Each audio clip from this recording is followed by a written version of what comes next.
En la presente clase revisaremos las técnicas de laboratorio que nos pueden apoyar en el diagnóstico de infecciones bacterianas y virales. Nos enfocaremos básicamente a las pruebas serológicas. Cuando se tiene un caso clínico, se sospecha de una enfermedad de origen infecciosa, se van a utilizar todas las herramientas, estrategias y evidencias para hacer un diagnóstico presuntivo. Si tenemos un diagnóstico de una posible enfermedad de origen bacteriano y viral, se puede recurrir a los servicios auxiliares que van a aportar el resto de la información necesaria para el diagnóstico. El laboratorio presta su ayuda en ese sentido. Si sospechamos de un paciente que tiene una infección, ya sea por una bacteria, nos vamos a referir nosotros a bacterias o virus específicamente, los laboratorios tienen técnicas o métodos para apoyar el diagnóstico, porque pueden, por un lado, buscar al microorganismo, sea virus o bacteria, o se puede evaluar la huella que ese microorganismo ha dejado en un individuo. Con esta información adicional es posible hacer el diagnóstico y asumir una conducta terapéutica. En general, el laboratorio nos ofrece dos tipos de pruebas, las directas y las indirectas. En las directas busca el agente infeccioso. Puede ser el agente completo, entero, y para eso tenemos técnicas como el aislamiento o la visualización. Aislamiento, por ejemplo, a través de cultivos. Las bacterias pueden cultivarse en medios in vitro, los virus también, aunque requieren primero cultivos de líneas celulares o células vivas. Por otro lado, la visualización. A través de técnicas microscópicas, luego de realizar tinciones, es posible observar a los microorganismos. Ejemplo, lo que aprendemos a hacer, la tinción de Gram. Hay otras técnicas que no buscan el microorganismo completo, sino detectan componentes del microorganismo. Por ejemplo, técnicas que detectan una secuencia genética específica del microorganismo. Si está, esa secuencia se infiere que el microorganismo está presente. Hay varias, pero una que se está utilizando mucho es la técnica de PCR y la RT-PCR u otras variaciones de esta técnica básica. Puede también buscarse las proteínas específicas del microorganismo, o sea, podemos detectar antígenos. Para eso tenemos varias pruebas. Tenemos pruebas como la de Western Blot o las mismas pruebas serológicas que vamos a ver en esta clase. En las pruebas indirectas están todas aquellas que buscan la respuesta del ser humano frente al microorganismo. Y para eso se aprovecha la producción de anticuerpos específica contra ciertos antígenos. Entonces, la detección de antígenos o la detección de anticuerpos con ayuda de los antígenos es lo que nos permite aplicar la aplicación que se ha logrado en muchas pruebas serológicas. Cuando se detectan los anticuerpos específicos frente a los microorganismos, vamos a tener como resultado un diagnóstico indirecto, porque no buscamos al microorganismo, sino estamos buscando la respuesta específica frente al mismo. Y hay varias pruebas que ya las vamos a ver a continuación. El conocimiento de la inmunología ha permitido la aplicación de muchos métodos para apoyar el diagnóstico clínico. Las pruebas serológicas tienen un fundamento. Todas se basan en la reacción específica entre los antígenos y los anticuerpos. Si ustedes recuerdan, el ser humano, dentro de lo que es la respuesta inmunológica, tiene una respuesta inmune adaptativa. Cuando él identifica antígenos extraños específicos, y en esta función tienen un rol importante los linfocitos tipo B. Estos linfocitos, por un lado, van a ser sensibilizados por antígenos específicos que interaccionan con receptores que están en su membrana. Van a participar como células presentadoras de antígeno que van a activar a otros linfocitos como los T dentro del sistema inmunológico, pero los linfocitos B sensibilizados y con una actividad que está activada o aumentada con las interleuquinas, puede terminar madurando en una célula plasmática, la misma que va a formar anticuerpos que son específicos contra los antígenos que sensibilizaron esta célula. Los anticuerpos de un paciente permiten ver su historial de infecciones, o sea, proporcionan todo un historial de sus infecciones. Las pruebas serológicas, que son las que vamos a ver en esta clase, permiten identificar, por un lado, el agente responsable de la infección. Esas son las técnicas directas que se basan en la reacción antígeno-anticuerpo, pero también nos permiten identificar los anticuerpos específicos que se generaron contra el agente responsable de la infección. Estas pruebas corresponden a un diagnóstico indirecto. Es posible, mediante el estudio de estas respuestas inmunes, evaluar la evolución de una infección. Es posible también determinar la naturaleza, si es infección primaria, si es una reinfección, si es crónica, etc.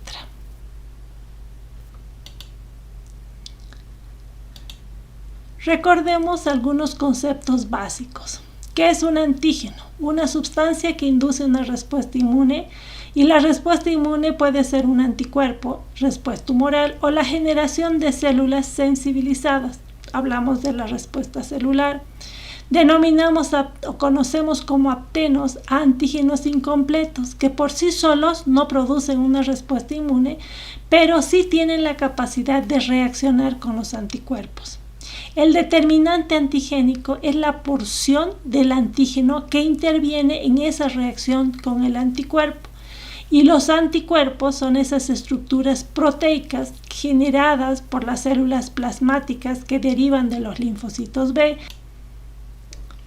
Si analizamos, los anticuerpos tienen una naturaleza proteica. Están formadas por dos cadenas pesadas y por dos cadenas ligeras. Tienen una fracción, que es esta de la cadena pesada, que es la fracción constante, llamada también invariable, pero tienen todas estas otras regiones que son las regiones variables, es la parte variable, y es la que le va a dar la especificidad. Por eso, porque para cada antígeno hay un anticuerpo específico, y esa reacción es la que se aprovecha para el desarrollo de estas técnicas de laboratorio. Revisemos otros conceptos. Se conoce como valencia al número de determinantes antigénicos que pueden estar sobre la superficie de un antígeno.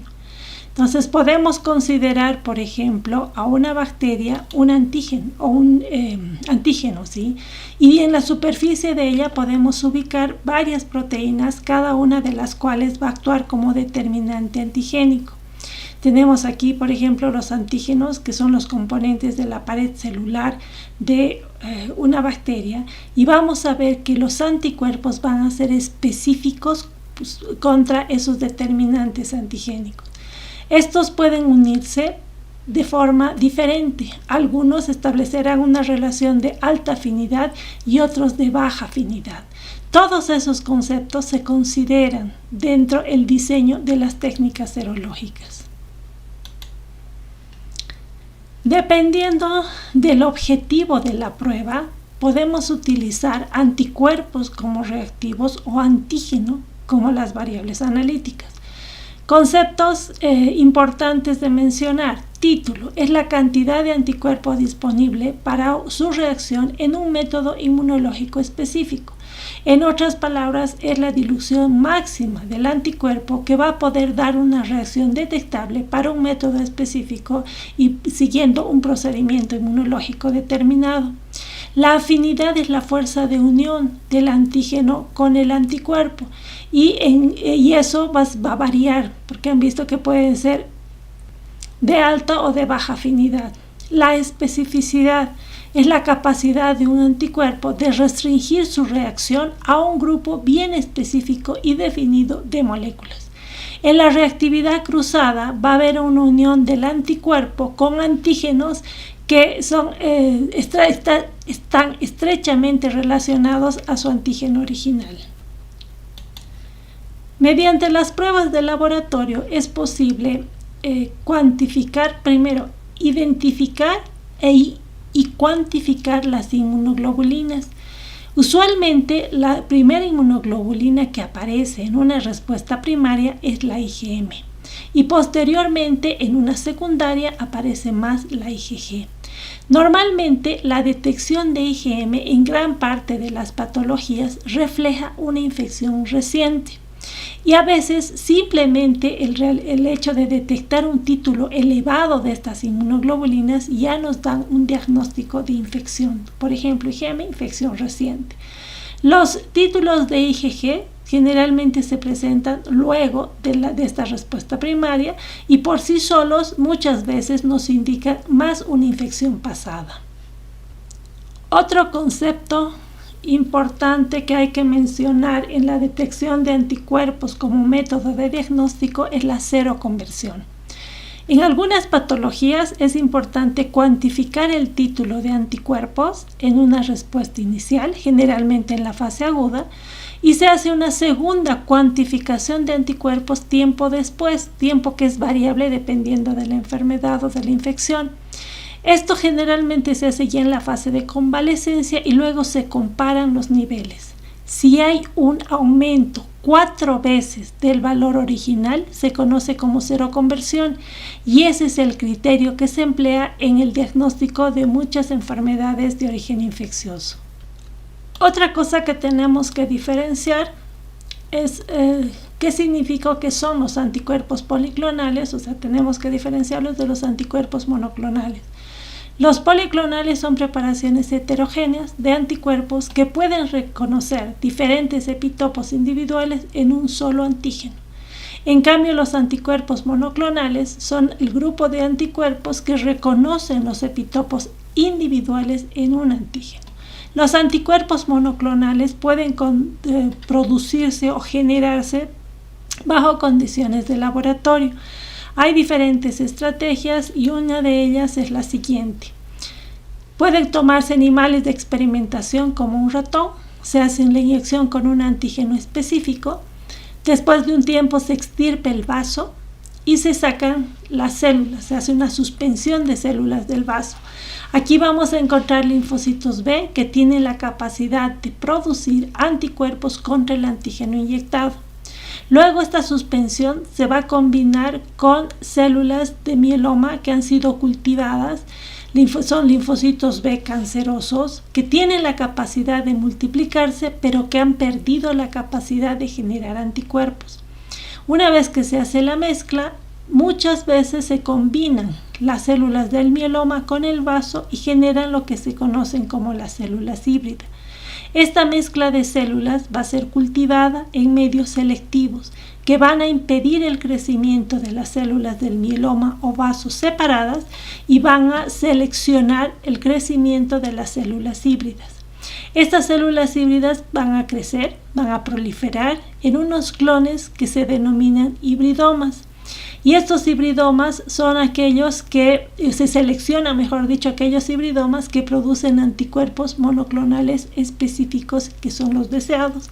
Estos hibridomas se seleccionan, se cultiva y de esa manera se obtiene gran cantidad de anticuerpos monoclonales que pueden ser utilizados para técnicas de diagnóstico o para el tratamiento de ciertas patologías. En resumen, tenemos las bases del diagnóstico serológico. Primero, se aprovecha la capacidad del sistema inmunológico de distinguir lo propio de lo extraño. La especificidad, porque antígenos extraños pueden inducir anticuerpos, pero que son específicos contra ellos. La persistencia de los anticuerpos puede variar, y también de los antígenos, no puede variar en el tiempo, y eso va a depender de muchos factores. Un estímulo inicial, las reinfecciones, las sobreinfecciones, etc. Cuando se encuentran anticuerpos contra un determinado antígeno, esto nos hace suponer de forma indirecta que el organismo tiene o ha tenido un contacto con él o con los antígenos de su procedencia. La memoria. El sistema inmunológico es capaz de recordar de haber tenido un contacto previo con un antígeno y puede reaccionar frente a él de forma anamnésica. Se pueden detectar, en resumidas cuentas, antígenos de agentes infecciosos o se pueden detectar anticuerpos que ya el ser humano ha formado después de una infección. Para ello es importante tener conocimiento de la dinámica de la producción de anticuerpos.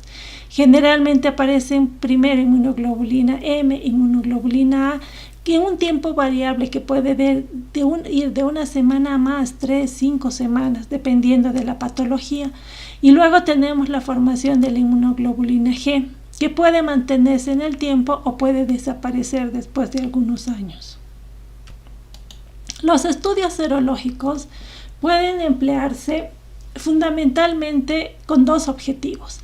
Estudios de diagnóstico, en el caso de infecciones virales o bacterianas, donde es factible la identificación del microorganismo o del antígeno. ¿Cuándo tiene más importancia? En aquellas infecciones donde es muy difícil cultivar o aislar el microorganismo, por ejemplo, las infecciones virales. Pero también es importante en estudios epidemiológicos. Se puede demostrar el estado inmunitario de una población con referencia a uno o a varios patógenos.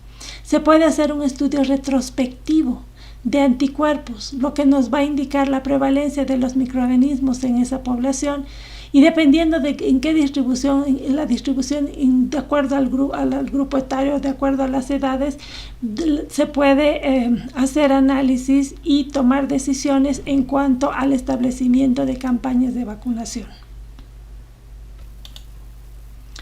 Ya durante el proceso de diagnóstico es importante considerar cuatro características, en realidad, de las pruebas serológicas para ver la utilidad que tienen.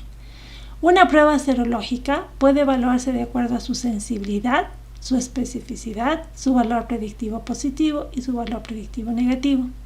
Del conocimiento de estos parámetros o estos valores se va a deducir su aplicación o no en determinadas patologías o circunstancias, y además ayuda a la interpretación del resultado, sea este positivo o negativo. Cuando hablamos de sensibilidad, este es un parámetro que se va a lograr aplicando la prueba a pacientes que sabemos que están en la situación que queremos diagnosticar. Cuanto más resultados positivos se produzcan en este grupo de enfermos, mayor sensibilidad va a tener la prueba y menos resultados falsos negativos vamos a obtener.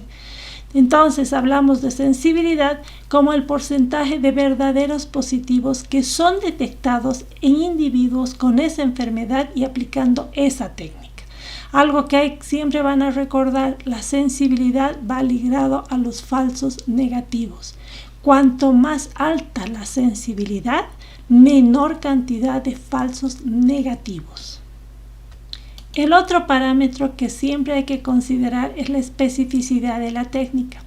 Este se va a obtener midiendo o realizando la prueba en grupos de personas que no padecen de la enfermedad que queremos diagnosticar con esa técnica. La especificidad entonces se refiere al porcentaje de verdaderos negativos que serán detectados en pacientes sanos y con esa prueba. Las pruebas apropiadas son capaces de dar escasos falsos positivos. Por lo tanto, la especificidad la relacionamos con los falsos positivos. Cuanto más alta la especificidad, menor cantidad de falsos positivos nos va a dar la técnica. Los otros parámetros son los valores predictivos positivo o negativo. Estos parámetros nos dan la utilidad que tiene una prueba para poder ser empleada en una población general en la que existen tanto enfermos como sanos, o sea, individuos infectados o sanos, por el agente frente al que queremos investigar a través del estudio de los anticuerpos. Conocer estos valores tiene importancia, y aquellos nos van a indicar si es conveniente o no aplicar la técnica para confirmar una enfermedad o descartarla. Valor predictivo positivo se define como el porcentaje de resultados verdaderamente positivos obtenidos con esa técnica cuando la aplicamos a una población general. Y el valor predictivo negativo es el porcentaje de pruebas verdaderamente negativas aplicadas a la misma población. Para realizar los estudios serológicos, podemos partir de una muestra biológica que es el suero. O sea, si mediante una técnica nosotros buscamos la presencia de anticuerpos como un método indirecto, entonces la muestra de referencia o la muestra en la que se realiza el estudio es el suero. El suero es toda esa fracción proteica que es uno de los componentes en la sangre. Entonces lo que se hace es tomar la sangre del paciente mediante punción, se coloca en un frasco, se permite que haya una contracción del coágulo de manera que es posible la separación de todos los elementos formes de esta fracción que se conoce como suero. Entonces se deja contraer, se centrifuga y de esa manera tenemos todo este sobrenadante que se conoce como suero. Toda la memoria inmunológica humoral, o sea, los anticuerpos, los vamos a poder detectar en esta fracción de la sangre. En base a lo que hemos mencionado, se han desarrollado diferentes técnicas. Aquí tenemos una lista. El objetivo, se van a fijar que o es detectar antígenos o anticuerpos o ambas cosas. Y tenemos los ejemplos en correlación a determinadas patologías. Podemos destacar lo que hemos oído hablar mucho durante esta última temporada, que es una prueba de ELISA, por ejemplo. Es una prueba que nos permite cuantificar antígenos o anticuerpos. Por ejemplo, podemos detectar antígenos de virus como el rotavirus o los anticuerpos contra el VIH. Y así tenemos de inmunodifusión, inmunofluorescencia, quimioluminiscencia, el ELISA, la transferencia por Western blot, el RIA, que es el radioinmunoanálisis, fijación de complemento, la inhibición de hemaglutinación, aglutinación con látex, inmunocromatografía, entre otras. Pero esto diríamos que son las pruebas más importantes. Pasemos a revisar de qué se tratan las pruebas. La inmunofluorescencia es una prueba, su fundamento antígeno-anticuerpo, pero se aprovecha la capacidad de algunas moléculas, algunas sustancias de fluorecer. Entonces, si se utilizan, por ejemplo, anticuerpos marcados como reactivo, podemos hacer la detección de las reacciones antígeno-anticuerpo por la emisión de una fluorescencia de moléculas marcadoras.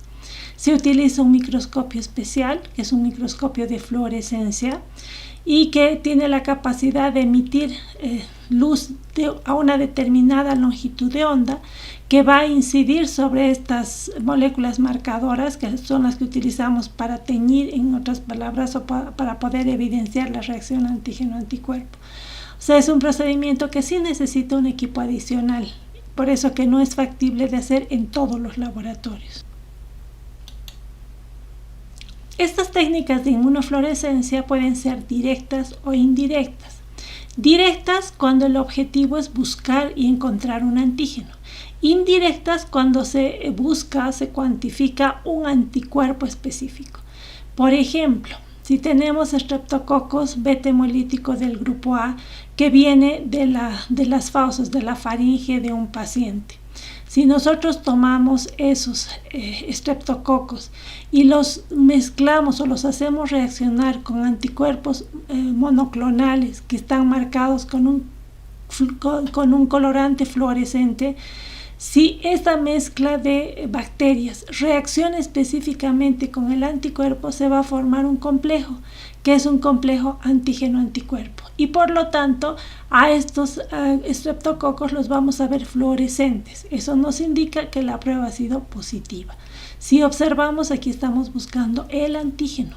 En cambio, en la inmunofluorescencia indirecta, detectamos los anticuerpos que el paciente genera.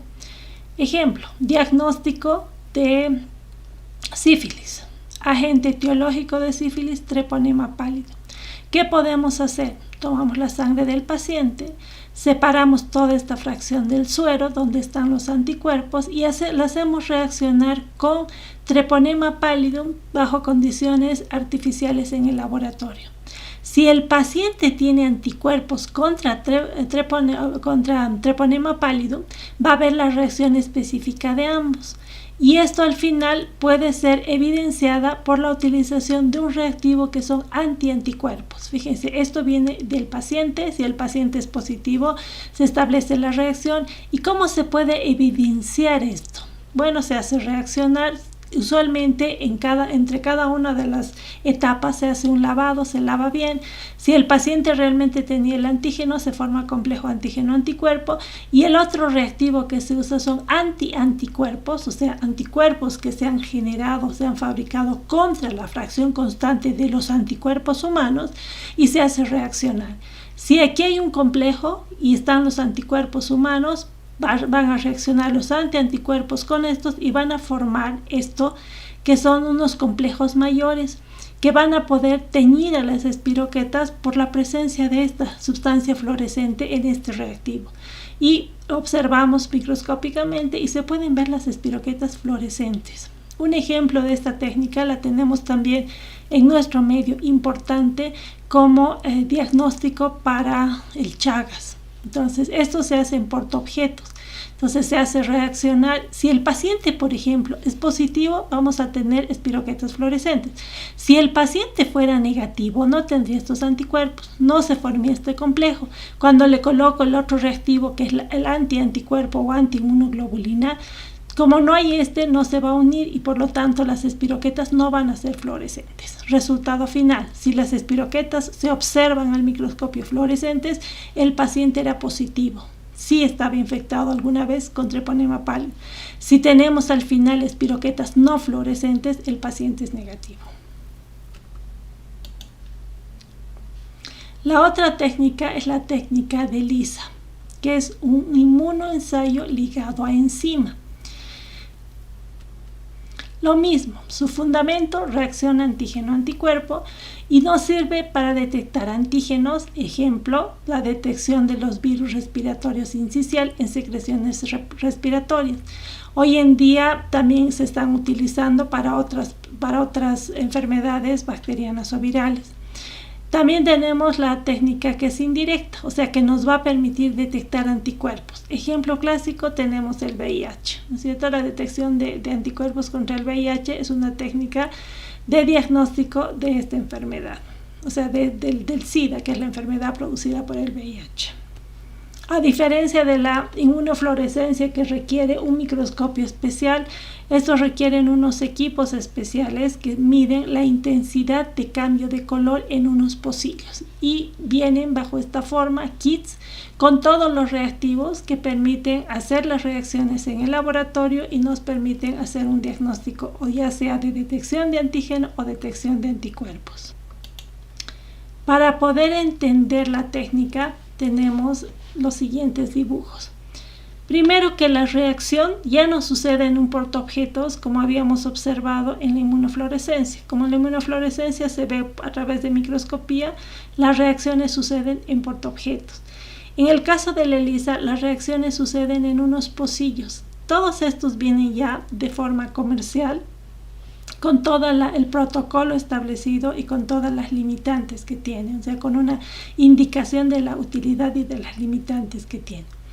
Estos pocillitos, entonces, en estos pocillos se hacen reaccionar, o sea, suceden una serie de reacciones para que nos diga si la prueba es positiva y negativa. Les voy a dar el ejemplo del diagnóstico de VIH. Un diagnóstico indirecto, entonces se toma el suero del paciente que es sospechoso de haber estado infectado con este virus, se obtiene el suero y en el suero se buscan los anticuerpos de la siguiente forma.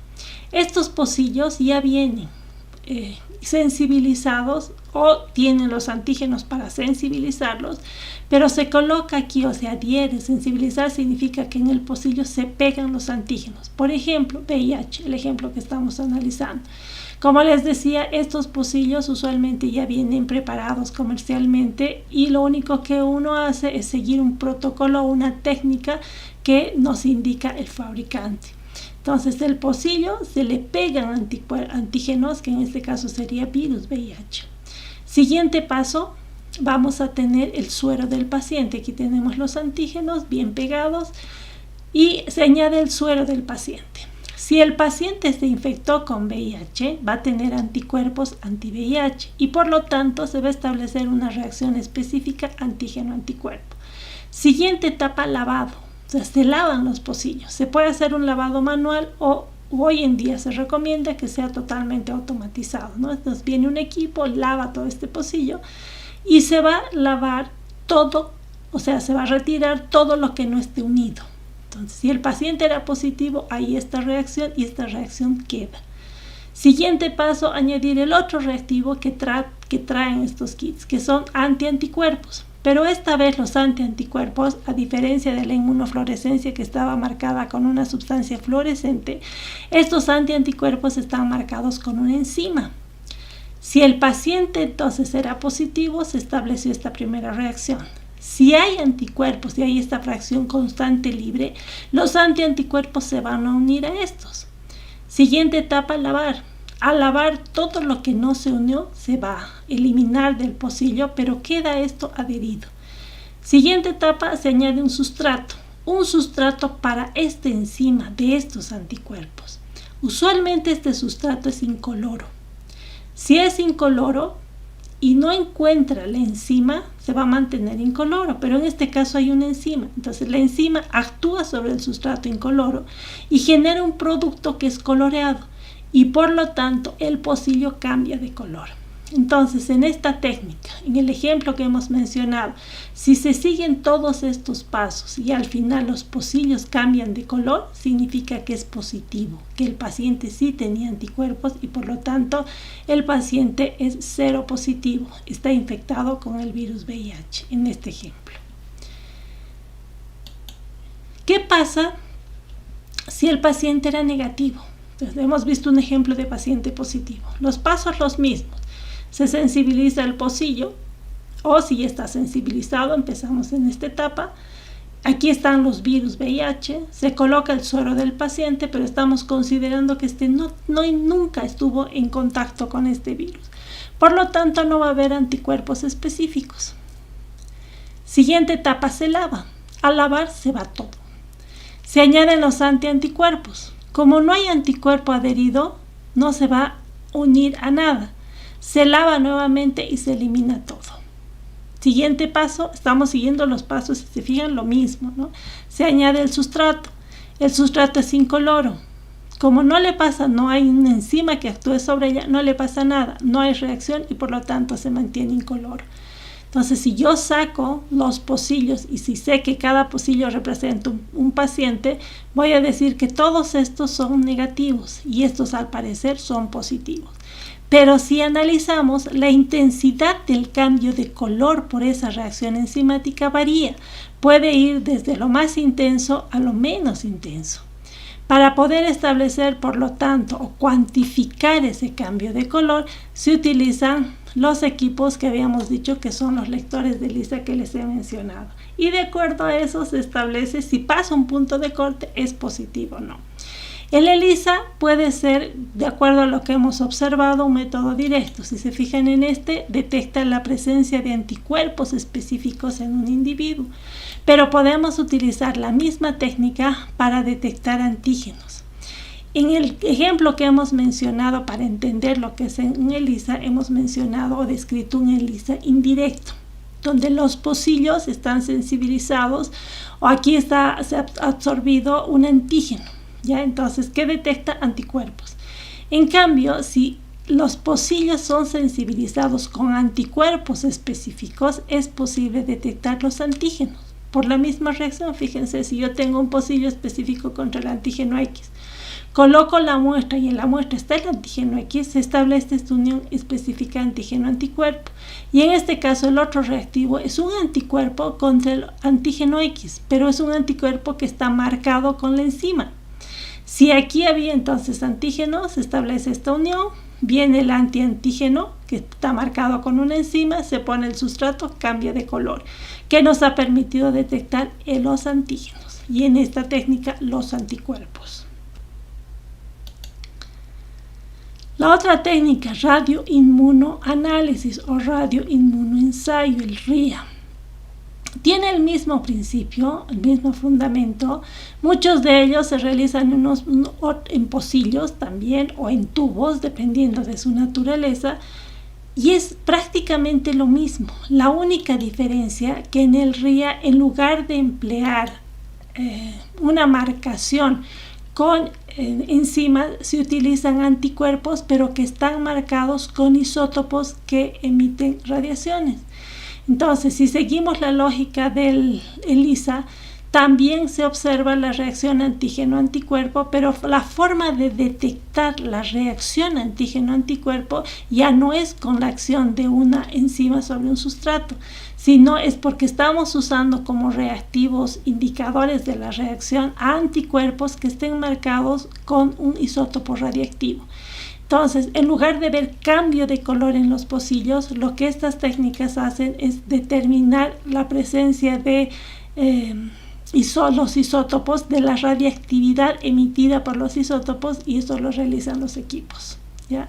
Entonces, la reacción anticuerpo, como dice aquí, es por la emisión de radiaciones de los isótopos que se utilizan como marcadores en los reactivos. Otra técnica que se utiliza mucho en nuestro medio es la quimioluminiscencia o CLIA. El principio, el fundamento es lo mismo. Si yo tengo aquí un antígeno y que está en un sustrato, que puede ser un pocillo, puede ser un tubo, y tenemos el suero del paciente. Si el paciente tiene anticuerpos específicos contra ese antígeno, se va a establecer la reacción. Y la forma de evidenciar la reacción de este complejo primario es mediante anticuerpos, que aquí están descritos como anticuerpos secundarios, pero que están unidas a sustancias capaces de emitir una reacción quimioluminiscente cuando incide sobre ellas una determinada longitud de onda. Diferencias entonces: en fluorescencia se utiliza como método para evidenciar la reacción antígeno-anticuerpo el empleo de sustancias fluorescentes y se hace bajo microscopio. En la técnica de ELISA, la reacción antígeno-anticuerpo se evidencia por la acción de una enzima sobre un sustrato y la generación de un compuesto coloreado. El cambio de color nos indica reacción. En la quimioluminiscencia se utilizan anticuerpos, pero marcados con sustancias capaces de emitir quimioluminiscencia. Lo que hacen estos equipos entonces es detectar esta reacción. Si el paciente tenía anticuerpos, va a haber quimioluminiscencia. Si el paciente no tenía los anticuerpos, no hay quimioluminiscencia, y eso cuantifica el equipo. Otras técnicas que tenemos que mencionar, por ejemplo, la inmunodifusión. Generalmente esto se hace en sustratos que son de un material tal que permita la precipitación cuando hay una reacción antígeno-anticuerpo. Entonces, si yo coloco un soporte, le hago 2 pocillos y en uno pongo, por ejemplo, si quiero detectar anticuerpos, pongo el antígeno específico. Si pongo el suero del paciente y tiene anticuerpos, van a difundir a través de este sustrato, y cuando encuentren especificidad va a haber un lugar donde precipiten, y cuando se observa la precipitación mencionamos reacción positiva. O sea que el fundamento es el mismo, reacción antígeno-anticuerpo, pero ¿cómo se evidencia la reacción? Usualmente por precipitación. Estas reacciones de precipitación también entonces nos permiten detectar o los anticuerpos o los antígenos. Si ustedes se fijan, se utilizan unos geles, se colocan los 2 componentes, ya sea el reactivo, que puede ser el antígeno o el anticuerpo, y el desconocido, dependiendo de qué es lo que queremos hacer, y va a haber un punto de reacción. Entonces van a difundir las moléculas a través del gel, y cuando se encuentren pueden llegar a formar un precipitado que es factible de ser observado, y de esa manera evidenciamos la reacción antígeno-anticuerpo. En las reacciones de precipitación es importante considerar la concentración de ambos, antígeno y anticuerpo. Es posible ver las curvas de precipitación. Esta curva se basa en la relación del antígeno respecto al anticuerpo. La cantidad máxima de precipitado generalmente se va a establecer en la zona de equivalencia, donde la relación entre antígeno y anticuerpo es prácticamente equivalente. Y eso es fundamental para poder hacer efectiva la reacción. Las reacciones de precipitación también pueden suceder o pueden realizarse de forma vertical y en tubos. Entonces, en este dibujo podemos ver cómo se coloca en un lado los anticuerpos, en el otro los antígenos, y cuando cuando ambos hayan alcanzado proporciones iguales, se va a lograr lo máximo de precipitación. Y esta es la zona de equivalencia que hemos mencionado. Aquí podemos ver cómo se observa macroscópicamente, o sea, vemos el tubo y vemos la zona de equivalencia con el precipitado cuando la reacción es positiva. Otras técnicas que podemos mencionar son las técnicas de aglutinación. Hay muchas pruebas que se basan en este principio. Lo mismo, ¿no? Hay una reacción antígeno-anticuerpo. Pero en este caso, los anticuerpos, cuando están presentes, son capaces de reaccionar con los determinantes antigénicos que están presentes en células vecinas. Por ejemplo, bacterias, pueden utilizarse también eritrocitos. Y al realizar esto, se aglutina y eso se puede evidenciar macroscópicamente. Estas pruebas de aglutinación también permiten la detección de antígeno. Y esto se puede lograr mediante el empleo de unas partículas conocidas como camas de látex, ¿ya? Entonces, si nosotros tenemos un látex que está sensibilizado con anticuerpos, esto puede detectar antígenos.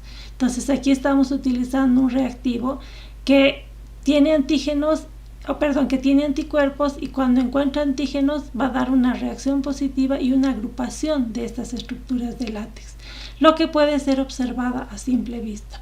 Por ejemplo, tenemos acá una reacción negativa donde no hay una bacteria que es el Streptococcus beta-hemolítico. Esta es una técnica que se emplea mucho, por ejemplo, para el diagnóstico o para la determinación de especies bacterianas. Si yo tengo una bacteria, no sé si es el Streptococcus del grupo B, hago reaccionar con anticuerpos que vayan contra el grupo B. Entonces, si es del grupo B, sucede esto. Fíjense, una aglutinación, una agrupación de esas partículas de látex, lo que se evidencia macroscópicamente. Aquí digo positivo y aquí negativo porque no ha habido ninguna reacción de ese tipo. Lo que ya hemos mencionado, las pruebas de aglutinación. Pueden utilizarse microesferas de látex que estén sensibilizadas con antígenos, que es lo que va a buscar anticuerpos en el paciente, por ejemplo, IgM.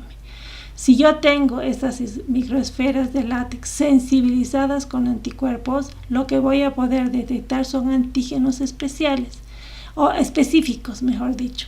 De esta manera puedo detectar o anticuerpos en un paciente o los antígenos a través de estas reacciones de aglutinación que pueden ser observadas incluso macroscópicamente y no requieren equipos especiales. Ahora, cuando se utiliza en el proceso de aglutinación como un sustrato para sensibilizar y para poder hacer la reacción a los glóbulos rojos, el proceso se llama hemaglutinación, porque en realidad lo que observamos es la aglutinación macroscópica de eritrocitos.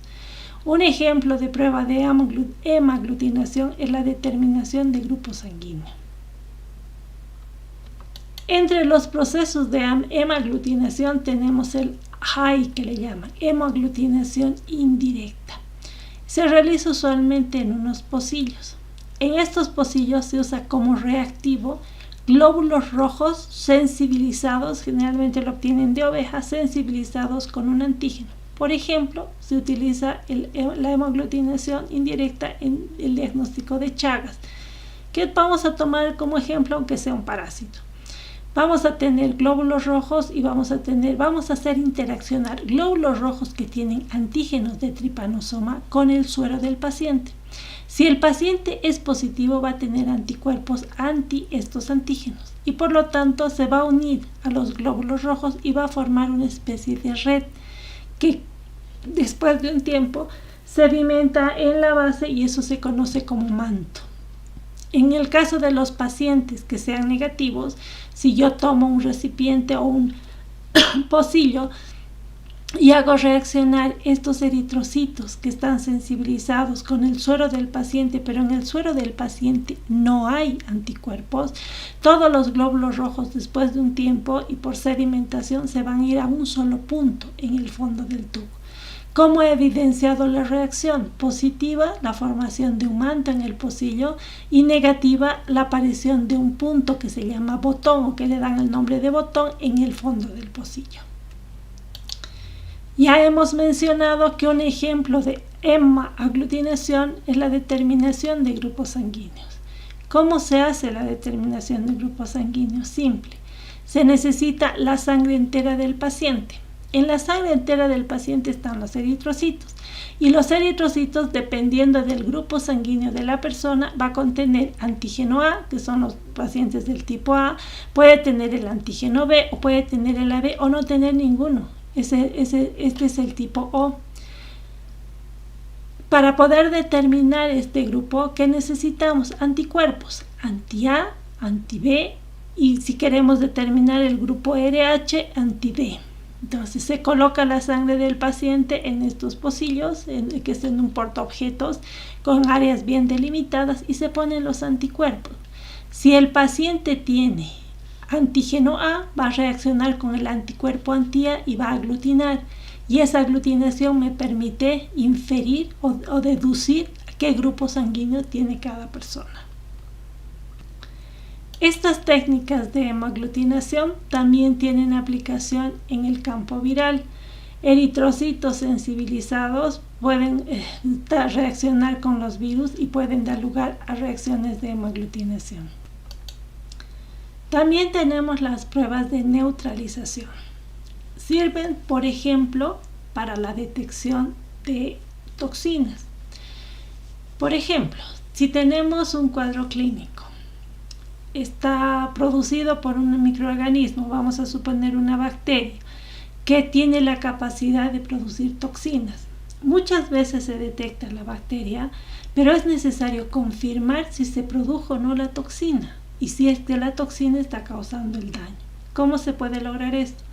Se toma una muestra donde se sospecha que hay toxina y se coloca en contacto con una célula susceptible a la toxina. Si están las toxinas, va a haber una célula dañada por esta y por lo tanto hay una alteración de esta célula. ¿Cómo podemos confirmar que el daño de esta célula estuvo producido por estas toxinas? Bueno, se repite el ensayo y se coloca las moléculas de la toxina, o sea, sería la muestra en este caso, más anticuerpos monoclonales específicos contra la toxina más la célula. Si realmente existe la toxina va a ser neutralizada por los anticuerpos y al ser neutralizada ya no actúa sobre la célula. Efecto final, la célula intacta. Mediante estos dos tipos de reacciones nosotros podemos demostrar la presencia de una molécula de toxina. La otra prueba es la de fijación de complemento. El fundamento es el mismo, reacción específica antígeno-anticuerpo. Nos permite detectar, por ejemplo, anticuerpos contra una determinada patología. Les voy a poner un ejemplo, anticuerpos anti-streptolicina, en el caso de infecciones estreptocócicas. La forma de evidenciar la reacción antígeno-anticuerpo es mediante la activación del complemento. Si ustedes recuerdan, uno de los efectos finales de la activación de esa cascada de proteínas del complemento es la lisis de las células porque genera unas perforaciones a nivel de la membrana de las células. Entonces, ¿cuáles son los pasos? Hay un soporte de reacción, se coloca el suero del paciente y se coloca el antígeno. O sea, aquí estamos buscando el anticuerpo específico contra este antígeno. Entonces, este es nuestro problema, es el suero. Vamos a suponer que el paciente es positivo, va a haber anticuerpos contra este antígeno. Entonces, cuando yo coloque el antígeno y coloque el complemento, va a haber reacción específica de los anticuerpos con el antígeno y se forma este complejo. Como además se incluye el complemento puede ser activado por la vía clásica y se van a consumir todos los componentes del complemento. Luego se añade eritrocitos de carnero y anticuerpos contra los eritrocitos del carnero. Estos dos van a formar un complejo antígeno-anticuerpo, pero ya no van a poder activar al complemento porque este ya se consumió en la etapa previa. Resultado positivo, la prueba es positiva, significa que el paciente sí tenía anticuerpos contra este antígeno. ¿Qué pasaría si el paciente fuera negativo? No hay la primera formación de complejo. Como hemos añadido antígeno complemento, no se une nada y esto está intacto. Se añade eritrocitos y anticuerpos antieritrocitos, estos forman un complejo. A este complejo, que es el activador de la vía clásica, se va a unir el complemento, se va a activar y al final determina la generación del complejo mayor de ataque que va a destruir o que va a perforar la membrana de los eritrocitos y los va a lisar. Si yo veo un tubo donde no ha habido lisis de eritrocitos, esa prueba es positiva. Si yo veo que hay lisis, significa que la prueba es negativa. En otras palabras, el paciente no tenía anticuerpos específicos contra el antígeno que se está probando.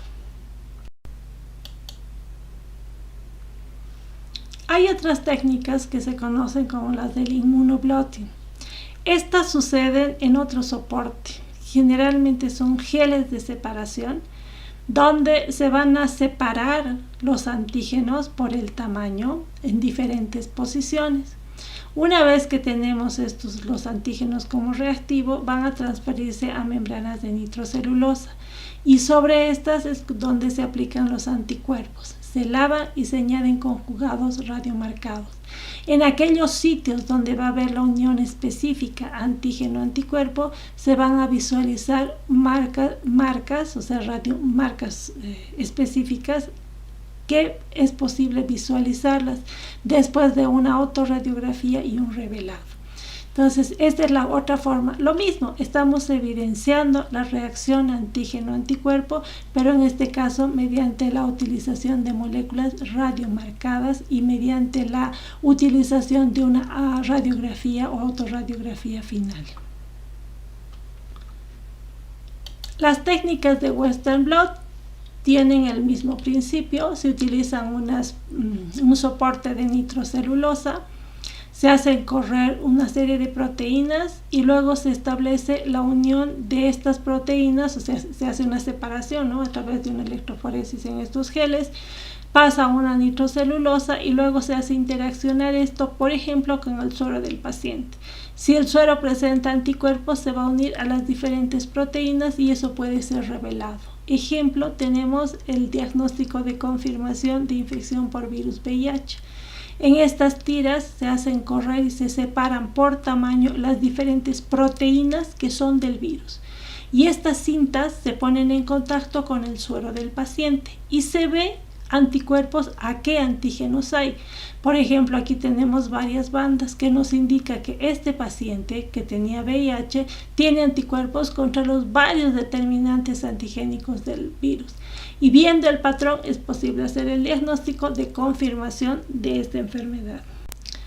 Otra prueba serológica que se usa y se está usando mucho para el COVID hoy en día es la inmunocromatografía, ¿ya? Estas técnicas de manera práctica vienen o se realizan en estos cassettes, que si ustedes se fijan tienen dos zonas y tiene un área o una ventana donde se coloca la muestra. Tenemos, por ejemplo, estas pruebas para la detección del antígeno nasal para COVID. ¿Qué es lo que se hace? Se hace un hisopado nasal, se coloca en una serie de diluyentes y se añade esto a estas ventanitas. Y esto por capilaridad va a migrar a través de este soporte o de esta membrana. En términos prácticos, hay un control y hay un testigo. El control es el interno de la prueba y el testigo es la zona donde aparece el resultado del paciente. Si colocamos la muestra, esta migra y aparece solo el control y el testigo está limpio, el paciente es negativo. Si hacemos el mismo procedimiento, pero aparece una marca acá, como vemos, entonces el paciente es positivo. ¿Cómo podemos explicar esta técnica? Estas son las membranas, o sea, si yo agarro un cassette y lo abro, acuérdense que tiene una ventanita donde se coloca la muestra. Entonces, ¿qué tienen estas membranas? Vista lateralmente, esta es la membrana, Vamos a suponer que tenemos una muestra de un DS o de tejido. Vamos a suponer que es una muestra que se ha obtenido de una secreción nasofaríngea de un paciente sospechoso de tener el SARS-CoV-2. Se toma la muestra. Vamos a suponer que el paciente es positivo. Aquí tenemos el virus. Entonces, esa muestra se combina con anticuerpos específicos contra este virus. En este caso, el virus del coronavirus. Entonces, si hay virus, va a establecer una unión específica con el anticuerpo. Como va migrando por capilaridad a través de la banda, va a llegar a una zona donde este complejo se combina, o este anticuerpo se combina con unas partículas de oro. Sigue migrando. Si el paciente era positivo, este antígeno se unió con el anticuerpo y luego se unió con el conjugado de oro. Y a medida que va migrando, va a pasar por una zona que tiene inserto anticuerpos específicos contra este antígeno. Entonces migra. Si el paciente es positivo, vamos a tener este complejo. Y al migrar por esta zona, va a quedar marcada en esta zona, a esta altura, y esto es lo que se ve como una banda del paciente. Estos complejos, para evidenciar que están bien formados y no hubo otro problema, van a ser captados por otras bandas, por otros anticuerpos contra estos anticuerpos, que nos va a dar la banda de control. Si se ponen a pensar, si el paciente fuera negativo, ¿qué va a suceder? Solamente se va a formar esto. O sea, estos anticuerpos ya no se pegaron al antígeno, no van a pegarse en esta zona, sino que van a seguir avanzando y sí van a poder pegarse en la banda de control. Es por eso que en estas ventanas que se lee, el control siempre debe darles una marca, pero el paciente puede darles o no. Si da una marca aquí, es que el paciente era positivo. Si no da una marca aquí, el paciente era negativo. Si se dan cuenta, hay muchas técnicas. Hay una gran variación con respecto a la sensibilidad o a la especificidad. El valor predictivo positivo o valor predictivo negativo. Y es importante conocer estas cualidades de las técnicas para poder tomar una decisión y para poder pedir o solicitar esta prueba de manera que sea un apoyo y no sea una desventaja en el diagnóstico. Pero ¿de qué va a depender? Va a depender mucho del conocimiento de la evolución de la infección. El ejemplo típico lo tenemos hoy en día con la enfermedad del COVID-19 producido por el SARS-CoV-2. Entonces, ¿qué técnica debemos aplicar? Todo depende del estadio en el que esté el paciente. Si nosotros analizamos de acuerdo a la evolución de la enfermedad, en la primera etapa vamos a tener gran cantidad de virus a nivel de la faringe y de la orofaringe.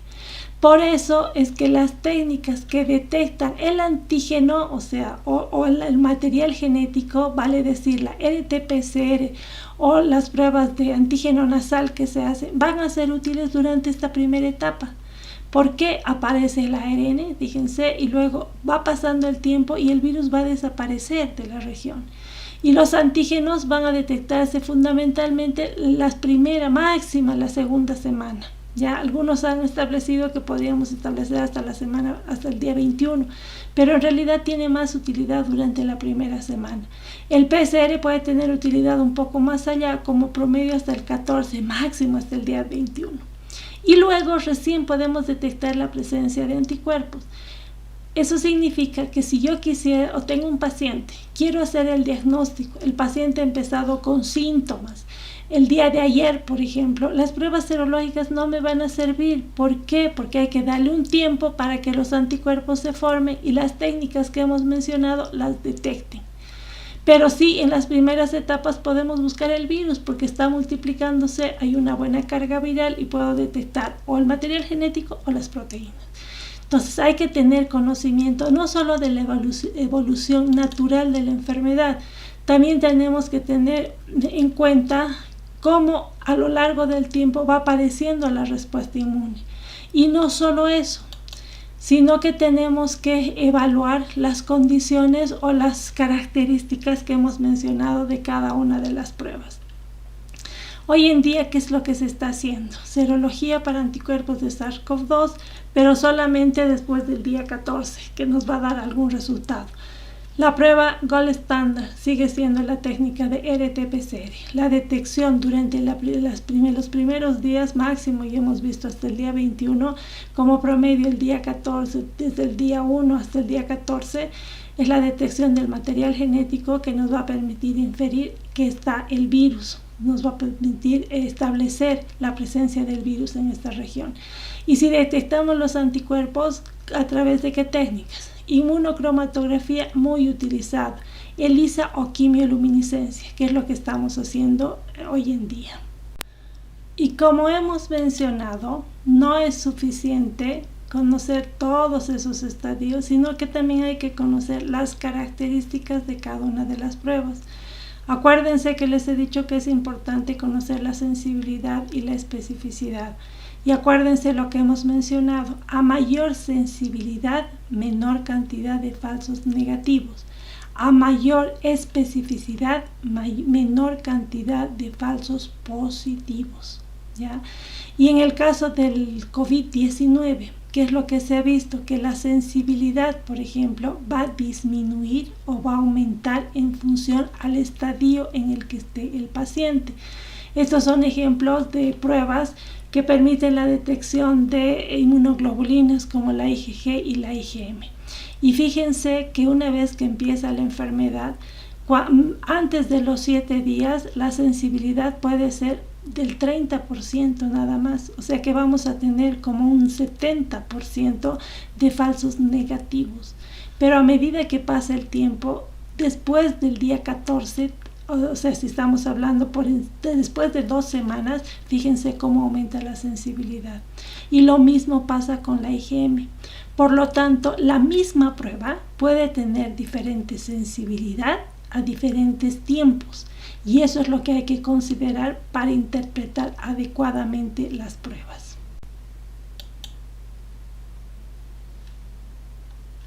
Muchas gracias.